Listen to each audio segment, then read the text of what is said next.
Enormous tentacled beasts have been the stuff of horrific tales for centuries, as early as 2,000 years ago. During ancient Rome, Pliny the Elder was the first to provide a written account of giant tentacled sea creatures. But for most of history, these stories have been regarded as the ravings of drunken or crazed sailors who spent too long at sea. No one ever produced sufficient evidence that they existed. With nothing on land to compare, they were simply too terrifying to believe. The legend of the sea monster known as the Kraken first originated about 800 years ago from fishermen who may have encountered giant squid off the coast of Norway. The legend of the Kraken has persisted over the centuries, but had been regarded as a myth. But every legend has a kernel of truth. Over the past 150 years, dead specimens of squid of astonishing size have turned up on coastlines all around the world, or been found floating offshore, or trapped in commercial fishing gear. Even dead, the incredible size of these enormous squid ignited the imagination. In 1870, Jules Verne wrote of a fictional giant squid attack in his 20,000 Leagues Under the Sea and captured imaginations around the world. In 1929, horror author H.P. Lovecraft capitalized on this ancient and deep-seated fear of tentacled beasts when he created the monster Cthulhu, said to be a cross between a human and other beasts. Its head was octopus-like with a face full of tentacles. The first proof of the existence of giant squid came in 1873 when Canadian naturalist Moses Harvey purchased a complete specimen from a fisherman who recovered it while out at sea. There was no reliable method of preserving such an enormous carcass, so he carefully posed it in his bathtub and photographed it for posterity. At the time, the scientific community widely speculated that this giant squid surely was the creature that gave rise to the legend of the Kraken. Throughout history until as recently as the 19th century, giant squid and octopus were regarded interchangeably. There was little distinction between a giant and a colossal squid and a giant octopus. Years of careful scientific study of the few specimens that have been found have determined that squid and octopus are definitely not the same, and there are at least two distinct species of enormous squid: the giant squid, Archaeteuthis dux, and the colossal squid, Mason Echoteuthis hamiltoni. Much of the spectacular size of the giant squid is in the length of its two feeding tentacles. The largest giant squid ever authenticated was a female that was 43 feet long, with the mantle or body measuring about 7 feet in length. The eyes are also enormous, for seeing prey in the lightless depths they inhabit. As large as dinner plates, they are nearly a foot across.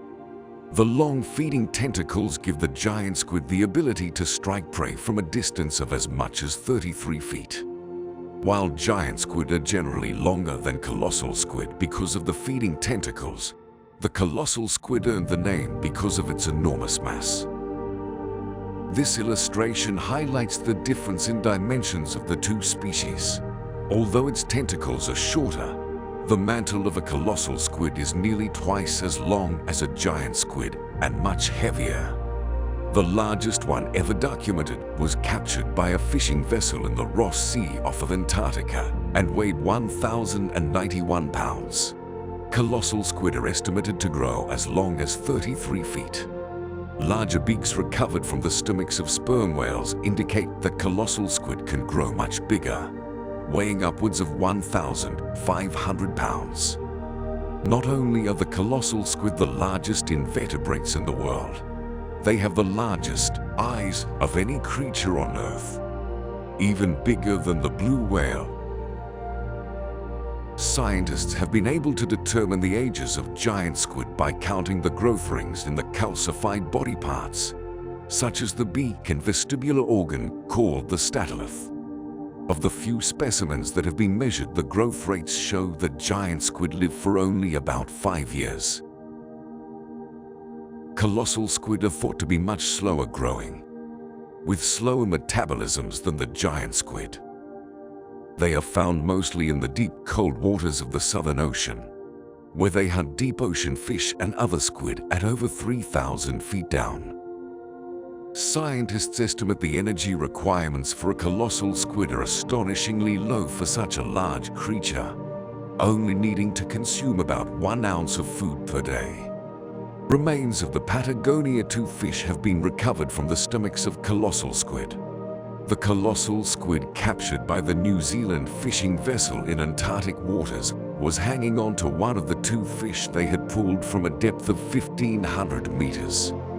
A striking and gruesome difference between the giant and colossal squid is the appearance of swiveling hooks on the arms of the colossal squid. These hooks are believed to be used to help the squid grip its prey to prevent escape, while the squid quickly eats them alive. As large as colossal squid are, their mouths are too small to swallow prey whole. What they catch must be torn and bitten into chunks small enough to pass through the beak, where the food then passes through the brain. Though the giant squid has been thriving in the ocean for a very long time, it has only been recently that humans have truly discovered this incredible denizen of the deep. In 2019, a team of researchers were able to successfully sequence the entire genome of a fresh specimen collected off New Zealand. It is a massive genome that is about 90% of the size of our own. Many discoveries are being made about the role of specific genes in the development of an organism's form by comparing the genome of the giant squid to other species. Scientists may soon find the answer as to why deep ocean creatures, like the squid, are able to grow to such fearsome proportions. Every encounter with these elusive giants reveals just a little bit more about the mysterious life cycle of the largest invertebrates in the world. When it comes to these awe-inspiring titans of the deep, we are only beginning to understand these elusive creatures that live out their entire lives in the darkness of the ocean depths. There is still a great deal of magic and mystery to explore.